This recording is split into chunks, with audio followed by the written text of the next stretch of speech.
नागपूरच्या अंबाझरी पोलीस स्टेशनच्या हद्दीतील शोषा रेस्टॉरंटचे मालक अविनाश भुसारी या 28 वर्षीय तरुणावरती 4 हल्लेखोरांनी गोळीबार केलाय। रात्री 1:30 वाजेच्या दरम्यान घडलेल्या ह्या घटनेमध्ये अविनाश भुसारी यांचा मृत्यू झालाय।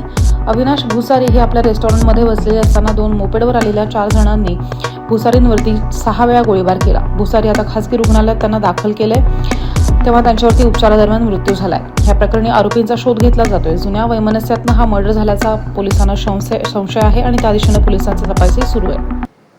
काल रात्री निंबस कॅफेच्या समोर रात्री 1:20 ते 1:30 वाजताच्या सुमारास घटना घडलेली आहे। त्याच्यात अविनाश राजू भुसारी वय 28 वर्ष यांच्यावर 4 लोक 2 गाड्यावर आले, तर त्यांनी फायरिंग करून त्याच्यावर पळून गेलेले आहेत। त्यामध्ये मयत याच्या डोक्याला, छातीला आणि गळ्याला वगैरे मार लागून त्याच्यात कोकाट हॉस्पिटलमध्ये ट्रीटमेंट करताना त्याचं निधन झालेलं आहे। कुठल्या वादातून हे घडलं, काही कळलं का? आरोपीचं काही हे लागतं का? अद्याप तो याच्या कारणाचा छडा लागलेला नाही, पण जे मयत आहेत यांच्या चुलत भावा आणि हिरणवार गँग याच्यात काहीतरी वैमनस्य आहे जुनं।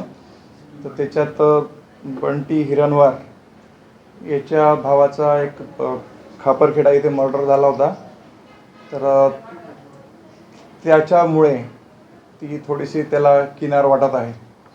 सर, जे आरोपी आहेत ते यालाच मारायला आले होते की आणखी कोणाला मारायचं होतं? कारण तुम्ही सांगताय की जो मृतक आहे त्याचा या सगळ्या वादाशी काही संबंध नव्हता। नाही, मृतक आपला त्याचं रेस्टॉरंट आहे, शोषा रेस्टॉरंट नावाचं, त्याचा तसा काही संबंध नव्हता त्याच्यासोबत।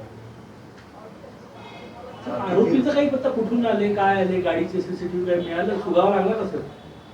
त्याचा तपास चालू आहे। आता डीबी टीम वगैरे आपली शोध घेण्याकामी अधिकारी आणि 2 डीबी टीम आपण हद्दीत रवाना केलेल्या आहेत, तर ते तपास करणं चालू आहे।